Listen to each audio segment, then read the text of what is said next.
आप देख रहे हैं पक्ष विपक्ष। मैं हूं आपके साथ उन्नति भटनागर। संस्कृत को जनभाषा बनाना और उसका गौरव वापस दिलाने के लिए मुख्यमंत्री पुष्कर सिंह धामी ने रविवार को उत्तराखंड के सभी 13 जिलों में चयनित 13 आदर्श संस्कृत ग्रामों की विधिवत शुरुआत की है। इस दौरान मुख्यमंत्री ने विभिन्न संस्कृत ग्रामों के लोगों से डिजिटल माध्यम से संवाद भी किया। उन्होंने इस मौके पर कहा कि राज्य सरकार प्रत्येक जिले में आदर्श संस्कृत ग्राम की स्थापना कर देववाणी संस्कृत को जन जन तक पहुंचाने का कार्य कर रही है। मुख्यमंत्री ने कहा, आदर्श संस्कृत ग्रामों में लोग अपने दैनिक जीवन में संस्कृत का प्रयोग करेंगे, जिससे देववाणी पुनः हमारे जीवन में बोलचाल, व्यवहार और संवाद का हिस्सा बन सकेगी। सीएम धामी ने कहा कि उत्तराखंड पहला राज्य है जो इस तरह की पहल से संस्कृत के संरक्षण एवं संवर्धन पर कार्य कर रहा है।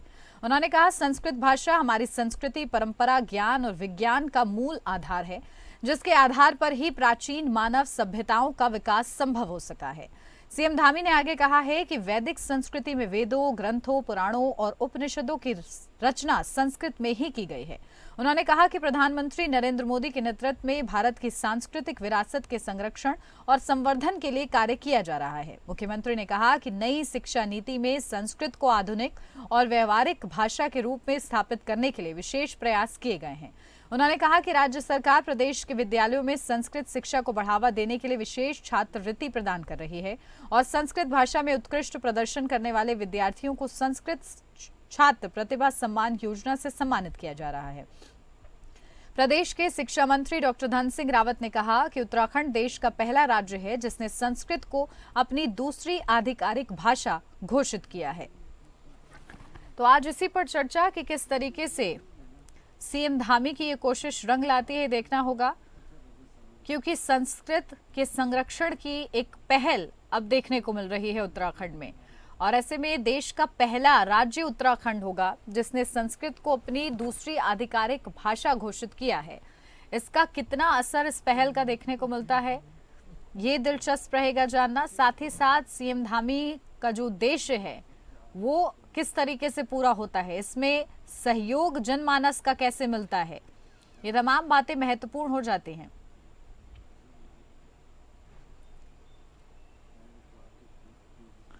तो चलिए चर्चा की शुरुआत करते हैं। खास मेहमान हमारे साथ जुड़ गए, सीधा आपको रूबरू कराती हूँ।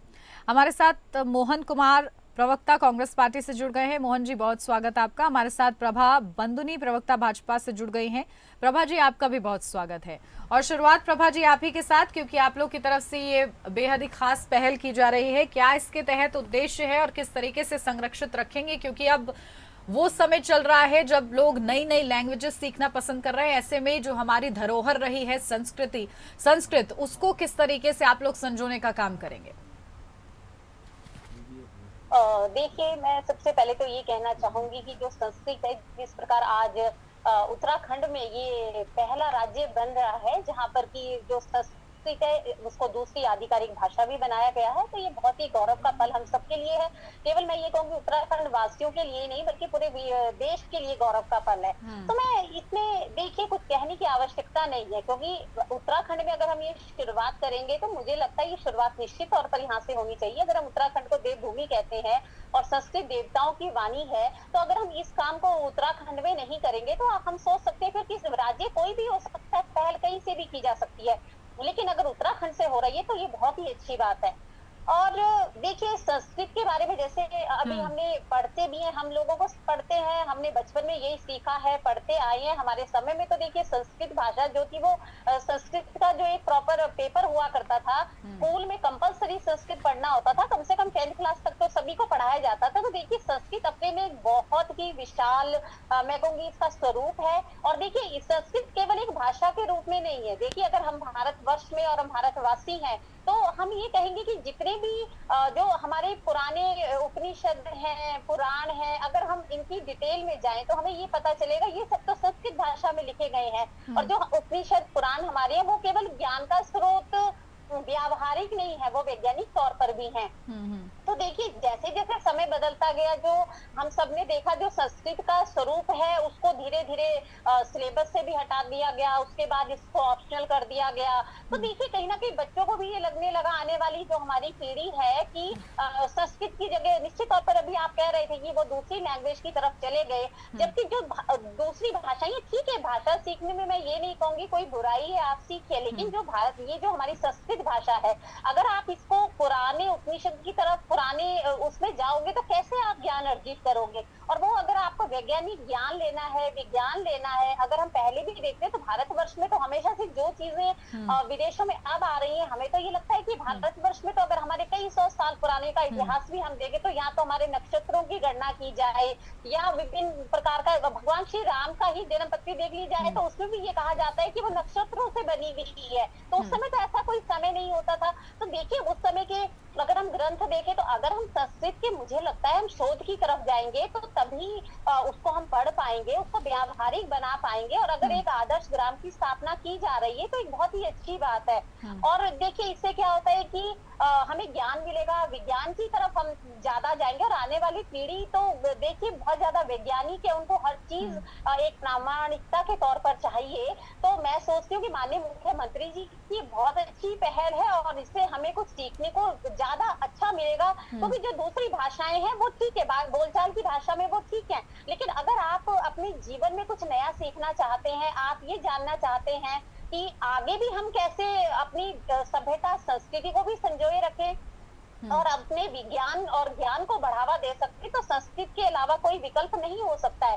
लेकिन जिस प्रकार से इसको हाशिए पर लाके खड़ा कर दिया गया भाषा को, तो अगर हम उसको दोबारा से, माननीय प्रधानमंत्री जी का भी ये सपना है और हम इसको आगे बढ़ा रहे हैं, उसके लिए हम अलग अलग तरीके ला रहे हैं। अगर हम स्कूलों में इसको कंपलसरी कर रहे हैं, जो बच्चे अच्छा करेंगे उनको स्कॉलरशिप देंगे, उससे बच्चों के अंदर एक प्रेरणा भी आएगी, उनको खुद को अच्छा लगता है। क्योंकि जब हम लोगों ने भी पढ़ा था तो वो अपने में इतनी सौम्य भाषा है, इतनी अच्छी भाषा है कि उसका एक अलग, कोई मैं नहीं समझ सकती कि इतनी भाषाएं हमने भी पढ़ी हैं कि कहीं और वो चीज अपने एज ए, मैं कहूंगी मानवता के रूप में भी तो एक अलग ही अनुभव हमें होता है। और अपने देश में रह के अगर हम उस भाषा को प्रोत्साहित करेंगे, तो मुझे लगता है ये उत्तराखंड से अगर इसका शुरुआत हो रही है तो बहुत गर्व का पल है। सभी देशवासियों को इसमें खुश होना चाहिए, और आने वाले समय में मुझे लगता है अगर शोध होंगे तो कहीं ना कहीं वो संस्कृत भाषा हमें इसमें बहुत मदद करेगी।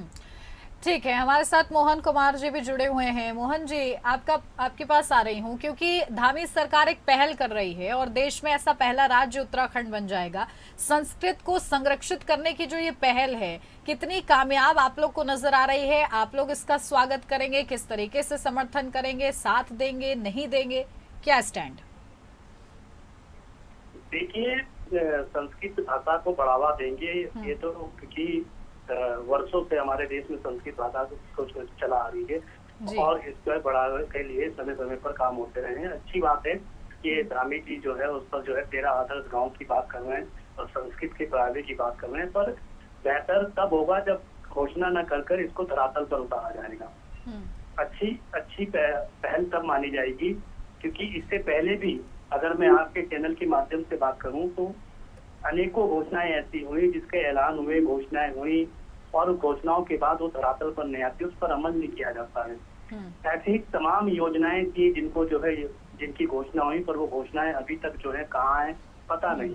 अच्छी बात है, अगर आप इसको जो है संस्कृत को बढ़ाने की बात कर रहे हैं तो इसकी तारीफ की जाएगी, पर तारीफ तब की जाएगी जब आप इसको धरातल पर उतारेंगे, जब आप इसको जो है इस पर अमल करने का काम करेंगे। सिर्फ घोषणा कर वाहवाही फूकने से काम नहीं चलेगा, क्योंकि इससे पहले अगर मैं आपसे बात करूं तो आप ही ने फिल्म सिटी की बात करी, आप ही ने होम स्टे की बात करी, आप ही ने रोपवे की बात करी, आप ही ने रेल नीति की बात करी, आप ही ने जच्चा बच्चा प्रोत्साहन योजना की बात करी, आप ही ने 50 से अधिक गाँवों को जहाँ आबादी होगी वहाँ पर सड़कों से जोड़ेंगे, आपने योजना की बात करी, युवा नीति की बात आपने करी, आपने कहा हम हाईटेक आंगनबाड़ी बनाएंगे, पर वो हाईटेक आंगनबाड़ी कहाँ है पता नहीं। और सबसे बड़ी बात, आप अगर संस्कृत को बढ़ावा देने की बात कर रहे हैं, आप पढ़ाएंगे कहाँ पर? क्योंकि 3,500 से ज्यादा सरकारी स्कूल इस उत्तराखंड के अंदर बंद हो गए। हम तो कह रहे हैं कि आप उसे लाइए, अच्छी बात है, क्योंकि हमारी पहचान है संस्कृत, और हमारे जो रामायण है या आदि काल से जुड़ी हुई जो है, चाहे रामायण हो चाहे योग वशिष्ठ हो, ये पहचान है देश की। और अच्छी बात होगी अगर सरकार इस पर अमल करेगी, पर कहीं ना कहीं सिर्फ राजनीतिक फायदा लेने के लिए या फिर घोषणा वीर बन जाकर रहने के लिए अगर आप ये कर रहे हैं, क्योंकि धार्मिक सरकार का रिकॉर्ड है कि ये सिर्फ जो सरकारी पैसा है उसका दुरुपयोग कर रहे हैं योजनाओं की घोषणाएं करने के बाद और उनकी वाहवाही लूटने के लिए और अपने प्रचार प्रसार में उस पैसे को लगाने के लिए। बेहतर होगा कि आप अपनी घोषणा पर अमल करें और उसे धरातल पे उतारें। आप मुझे बताइए कि आपने कहा था आप आदर्श गांव बनाएंगे, और आदर्श गांव बनाने के लिए आपने जो है सांसदों को गांव को गोद लेने की कहा, पर वो गांव अभी तक गोद में ही रह गए, गोद से नीचे नहीं उतरे। अब आप आ गए कि अधिकारी उन जो है गांव को गोद लेंगे, जब सांसदों से कुछ नहीं हुआ तो अब अधिकारी आ गए कि अधिकारी गांव गोद लेंगे। फिर आपने प्रवासी उत्तराखंडियों से कहा कि भाई आप गांव को गोद ले लीजिए। तो आप समझिए ना कि सरकार सिर्फ घोषणाएं करने में मस्त है, इनके जहन में लव जिहाद, लैंड जिहाद, हिंदू मुसलमान, इसके सिवा इनके दिमाग में कुछ नहीं है। बेहतर होगा, मैं आपके चैनल के माध्यम से सरकार को सुझाव देना चाहता हूँ कि सिर्फ घोषणा मत करिए, अमल करिए और इसको लागू करिए और अच्छी बात होगी, अच्छी पहल होगी। और इससे पहले भी अगर आप देखेंगे तो चाहे जितने भी स्कूलों में आपने देखा होगा, आपने भी अगर पढ़ाई करी होगी तो संस्कृत को पढ़ाया जाता है, संस्कृत बच्चा सीखता है। इसी उत्तराखंड के अंदर जो है संस्कृत विद्यालय है के अंदर। और मैं सरकार की प्रशंसा या सरकार की सराहना तब करूंगा जब आप इससे धरातल पे उतारेंगे। ठीक है प्रभा जी, सीधा आपके पास आ रही हूँ। कहीं सिर्फ ये हवाई पहल तो नहीं बनकर रह जाएगी, क्योंकि यही कंसर्न है विपक्ष का कि ये पहल तो अच्छी है लेकिन इस पहल को आप लोग करेंगे कैसे, क्योंकि काफी ज्यादा चुनौतीपूर्ण है। जैसे कि मैंने पहले भी प्रश्न में आपसे कहा कि अब लोग इतनी ज्यादा भाषाओं को एक्सप्लोर कर रहे हैं, ऐसे में कैसे उनको आकर्षित करेंगे आप कि आखिर ये हमारी धरोहर है, ये किस तरीके से संस्कृत सिखाएंगी और उसको आसान कैसे बनाया जाएगा ताकि लोग इसे बोलचाल में भी इस्तेमाल कर सकें।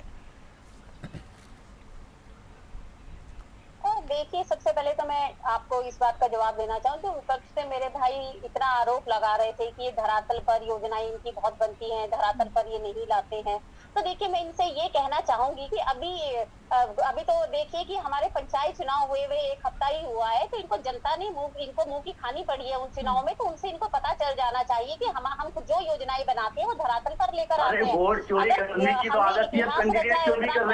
हमारी ही सरकार बनी थी बीजेपी की, चोरी के साथ कैंडिडेट चोरी कर रहे हैं पंचायत चुनाव में, और इस पंचायत चुनाव में तो क्या जनता का इतना आशीर्वाद और इतना प्यार हमें मिलता? आपको मैं ये बताना चाहूंगी आपके चैनल के माध्यम से, देखिए सरकार निश्चित तौर पर हमारी सरकार है, काम करना जिम्मेदारी है, कर्तव्य है हमारा, नई नई चीजें भी लाना। ऑल वेदर रोड किसने बनाया? रेलवे लाइन यहाँ जा रही है ऋषिकेश कर्णप्रयाग, वो कौन लेके जा रहा है? रोपवे जो इतने बन गए हैं, नए भी प्रस्तावित है, वो भी बन रहे हैं जो हमारे शासनकाल में बन गए। आप अपने शासनकाल के 2 रोपवे मुझे बता दीजिए, आपने ये काम करा। और देखिए, अगर हम जनता के बीच में काम कर रहे हैं तो ठीक है, प्रदेश में तो आप ये कह सकते हैं कि मोदी जी के नारे ये लोग देते हैं, ये भी आरोप हमारे ऊपर विपक्ष लगाता है कि मोदी जी के नाम पर ये वोट लेते हैं। तो अभी आपको पंचायत चुनाव में क्या हो गया और वहाँ पर जो ठीक है, चलिए चुनाव पर किसी और दिन करेंगे बहस। अभी बड़ा मुद्दा है कि हम अपनी धरोहर को कैसे बचाएंगे। बिल्कुल मैं बिल्कुल आपकी बात पे आ रही हूँ, लेकिन मैं इनकी बातों का इनको ये जवाब दे रही हूँ कि अगर हम काम नहीं करते तो जनता हमें इतना आशीर्वाद और प्यार नहीं देती। ठीक है, बेहद ही ज्यादा महत्वपूर्ण मुद्दा, क्योंकि संस्कृत भाषा हमारी प्राचीन भाषा है, उस हमारी संस्कृति में है और किस तरीके से अब हम इसे वापस से जीवित करते हैं, अपने जीवन में शामिल करते हैं और इसके लिए सरकारों की तरफ से क्या कदम उठाए जा रहे हैं, इसी पर चर्चा हो रही है। आपके पास आ रही हूँ सीधा प्रभा जी, क्योंकि क्या प्लान है आप लोग के पास कि कैसे इसको इम्प्लीमेंट करेंगे आप लोग कि लोग संस्कृत भाषा के प्रति आकर्षित हो? हाँ, देखिए, पहले तो मैं यही बताऊंगी कि सबसे पहले जो इसकी शुरुआत की दौर है वो स्कूल से ही, देखिए निश्चित तौर पर विद्यालय से शुरू होता है।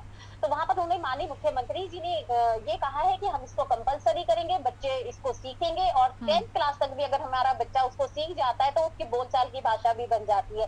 हमने पहले भी ये देखा और हम सब लोगों को संस्कृत आती है, उसी के उस पर मैं ये कहना चाहूंगी कि एक बहुत ही अच्छी पहल है और उनको प्रोत्साहित करने के लिए बच्चों को स्कॉलरशिप्स भी है। दूसरा, अगर आदर्श ग्राम की बात करिए तो देखिए वहां पर भी ये कहा गया है कि जिले के लेवल पर जो वहां पे विद्यालय में शिक्षक होंगे वो एक ग्रुप के तौर पर लोगों को जोड़ेंगे, एक समूह बनाएंगे, उसका एक समय निश्चित करेंगे जहाँ पे वो लोग भी आएंगे और वो उसको सीखेंगे। तीसरा देखिए, मैं ये समझती हूँ कि जो हमारी पूजा पाठ की पद्धति होती है उसमें जो हमारे मंत्रोच्चार होते हैं, हम प्रभु की भी जब वंदना करते हैं तो वहां पर भी हम देखिए हमारे जितनी भी जो पूजा पाठ है वो संस्कृत में ही होता है, तो लेकिन हम संस्कृत में कई मंत्र बोल देते हैं, क्या हमें उनका हिंदी में पता होता है किसका जो हम आराधना कर रहे हैं उसका क्या मीनिंग है? तो जब ये छोटी छोटी चीजें हमारे व्यावहारिक जीवन में आ जाएंगी और हमें पता चलेगा, जब हम उस मंत्रोच्चार को बोलेंगे, एक वाणी में बोलेंगे, एक लय में, एक सुर में उस चीज को हम अपने जीवन में उतारेंगे, तो मुझे लगता है कि ये तो अनायास ही एक ऐसी भाषा है जिसकी तरफ हम सबका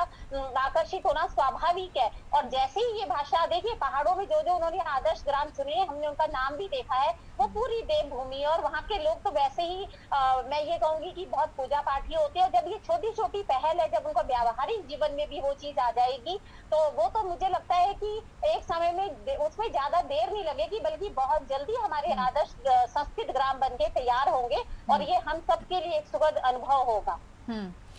ठीक है मोहन कुमार जी, मेरी आवाज मिल रही है क्या आपको?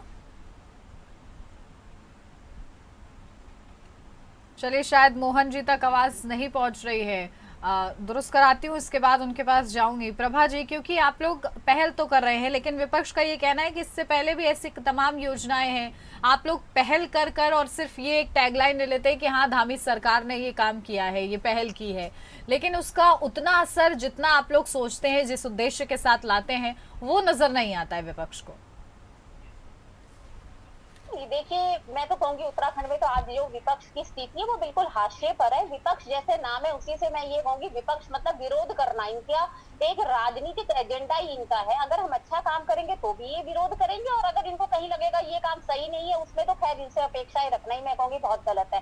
पर ये देखिए, आपको मैं ये कहना चाहूंगी, अगर एक इंसान पहल भी करता है, पहले तो वही अपने में बहुत बड़ी बात है कि अगर आज से पहले किसी और राज्य ने संस्कृत के लिए इतना काम क्यों नहीं करा, हमने इसको अपनी दूसरी आधिकारिक भाषा बना दिया है। अगर कोई भी राज्य में संस्कृत के साथ काम करना चाहता है तो कितनी सम्मान की बात है। तो ये देखिए हर राज्य में ये ऐसा नहीं है। तीसरा, अगर हम बच्चों को प्रोत्साहित कर रहे हैं संस्कृत को देखिए संस्कृत के लिए शोध संस्थान भी खोले गए हैं। माननीय मुख्यमंत्री जी ने 75 करोड़ रुपए उस संस्कृत विद्यालय के मूलभूत सुविधाओं के लिए दिए हैं। तो देखिए कहीं ना कहीं उसमें बच्चे आ रहे हैं, वो शोध करना चाहते हैं, उनके ज्ञान का जो भंडार संस्कृत के में छुपा हुआ है उसको अर्जित करके आगे जो आने वाली जो भविष्य में हमारी पीढ़ी है उस तक पहुंचाना चाहते हैं।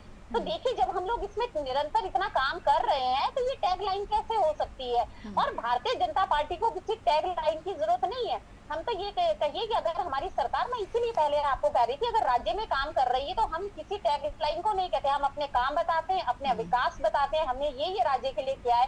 तो अब ये राज्य की जनता है जो ये निश्चय करती है या ये सोचती है कि हमें कौन सी सरकार अच्छा काम कर सकती है, कौन सी सरकार के निर्णय अच्छे हैं। अब देखिए ये तो जरूर होता है कि अगर आज हमने कोई काम शुरू करा है तो ऐसा नहीं है कि वो पुनः हो जाएगा, एक साल में हो जाएगा। बिल्कुल मोहन कुमार जी, देखिए इनिशिएटिव तो ले रही है कम से कम सरकार। देखिए मैं आपसे वही कह रहा हूँ, अभी इन्होंने स्वीकार कर लिया प्रभा जी ने, इसके लिए मैं इनका धन्यवाद करना चाहता हूँ, क्योंकि ये जो है ना ये सिर्फ घोषणाएं वीर बनकर रह गए हैं। घोषणा करना इनका काम होता है, अमल में लाना उसका काम नहीं होता। उन्होंने खुद भी कहा कि समय लगता है, समय इतना लग जाता है कि आप देखिए कि 10 साल की सत्ता में रहते हुए भी मेट्रो आज तक कहाँ है पता नहीं, रोपवे कहाँ है पता नहीं, जच्चा बच्चा प्रोत्साहन योजना की इन्होंने बात करी थी, कहाँ है पता नहीं, युवा नीति की इन्होंने बात करी थी, कहाँ है पता नहीं, मेट्रो हमारे पास आई नहीं, हेली कॉरिडोर हमारे पास कहाँ है हमें पता, हर गांव लिंक मार्ग कहाँ है हमें पता नहीं, आंदोलन की आरक्षण प्रणाली पर इन्होंने बात करी थी जो उत्तराखंड आंदोलन के लोग हैं उनको क्षैतिज आरक्षण देने की वो कहाँ है पता नहीं। महिलाओं के नेता मुक्ति केंद्र की बात करी थी वो कहाँ है पता नहीं। तो मैं इसलिए कह रहा हूँ, देखिए खाली घोषणावीर बनने से आप अपनी पीठ तक दबाएंगे, इससे बेनिफिट नहीं मिलेगा। अगर आप किसी चीज को ला रहे हैं तो उसको धरातल पे उतारना पड़ेगा। और मैं आपसे एंकर महोदय, आप मुझे बताइए, इन्होंने कहा था कि 50 से अधिक संख्या वाले गांव को सड़क से जोड़ेंगे। आप मुझे बताइए कि जहां पर प्रधानमंत्री आते हैं मुखवा गांव में, उस गांव के लोगों ने पंचायत में वोट नहीं किया। और क्यों नहीं किया? क्योंकि वहाँ सड़क नहीं है, वहाँ सुविधाएं नहीं है। इन्हें बताइए ना। ठीक है, एक एक करके प्रभा जी आ रहे हो आपके पास। सिर्फ घोषणाएं करके सिर्फ अपनी पीठ तक दबाना, अपने मुंह में मियां मिट्ठू बनना, ये अच्छी बात नहीं है। आप किसी को योजना ला रहे हैं, अच्छी बात है, उसका विपक्ष या जनता उसकी तारीफ तब करेगी जब आप उसको धरातल पर उतार के लाएंगे। और अगर इससे पहले मैं आपको बताऊं एंकर महोदय, अगर आपने 7th में 6th में या 5th क्लास में अगर आपने पढ़ाई इससे पहले की होगी तो आप देखिएगा कि एक पीरियड होता था और उस पीरियड में ये होता था कि जो बच्चा संस्कृत सीखना चाहे वो संस्कृत सीख सकता था, जो पंजाबी सीखना चाहे वो पंजाबी सीख सकता था, जो उर्दू सीखना चाहे वो उर्दू सीख सकता था, जो संगीत सीखना चाहे वो संगीत सीख सकता था। सिर्फ किसी भी चीज पर वाह भाई लूटना, प्रचार में पैसा खर्च करना, ये कौन सी रीत है भैया उत्तराखंड सरकार की? ठीक है, ये क्या सिर्फ क्रेडिट के लिए किया जा रहा है क्या? हम स्वागत करेंगे। प्रभा जी, आप लोग की नियत पे शंका हो रही है विपक्ष को कि ये सब सिर्फ क्रेडिट के लिए हो रहा है क्या? मैं बता रहा हूँ ना आपको, आप मुझे बताइए ना, काल नेमी, अभी आप मुझे बताइए एंकर महोदय, मैं आपके माध्यम से प्रभा जी से पूछ रहा हूँ, अभी आप काल नेमी पे आपने बड़ी पीठ पर तपाई, कितने लोगों को आपने जेल भेजा काल नेमी पे? कितने लोगों का जीवन सुधारने का काम किया आपने काल नेमी की योजना पर नहीं? पर काल नेमी ना है, पीठ तपानी, वाह भाई लूट ली। ठीक है, चलिए सबसे बड़ी बात, मोहन जी सुनिए, मोहन जी सुन लीजिए, प्रभा जी से मैंने आप ही का सवाल पूछा है। सरकार में जो है रेल परियोजना आ रही है। ठीक है, अब सुन लीजिए मोहन जी। मतलब है कि इनको केवल आरोप लगाना, भारतीय जनता पार्टी को कांग्रेस की तरह इनके तो मुख्यमंत्री ये कह चुके हैं कि मेरी सत्ता के लोभी है और ये हमेशा लोभी रहेंगे। अरे भ्रष्टाचारी हो, भ्रष्टाचारी।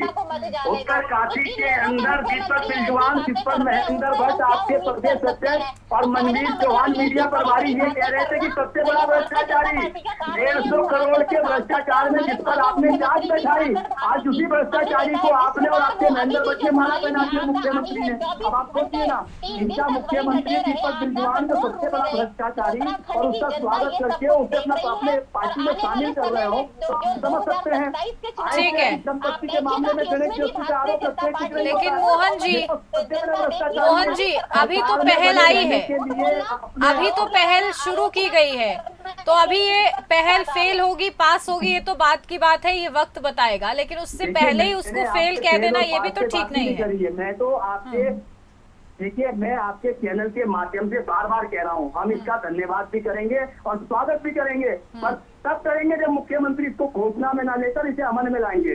सिर्फ घोषणा करके अपनी वाहवाही लूट लेना, प्रधानमंत्री की नजर में ये साबित कर देना कि खामी सबसे ठीक है, मतलब अभी आप लोग को घोषणा से कोई आपत्ति नहीं है, बस वाहवाही ना हो जाए इस बात से आपत्ति है। और आप इसे अमल में लाइए ना, ठीक है, अमल में लाइए, वाहवाही लूटने की क्या जरूरत है? सरकार है आपकी, अरे सरकार नहीं करेगी तो मैं करूँगा क्या? सरकार का काम है, जनता ने उत्तराखंड की जनता ने आपको चुना क्यों है? आपको मैंडेट क्यों दिया है उत्तराखंड की सरकार ने? इसी ने तो दिया कि आप काम करिए। हमें क्या करना है, जनता का विश्वास। ठीक है, हमारी संस्कृति से जुड़ी हुई भाषा को आप लोग कितना ज्यादा महत्व देते हैं और ग्राउंड जीरो पर ये किस तरीके से अमल में लाई जाती है देखना होगा। बहुत शुक्रिया आप दोनों का ही हमारे साथ इस चर्चा में जुड़ने के लिए, और इसी के साथ इस खास चर्चा मेरे साथ बस इतना ही। नमस्कार।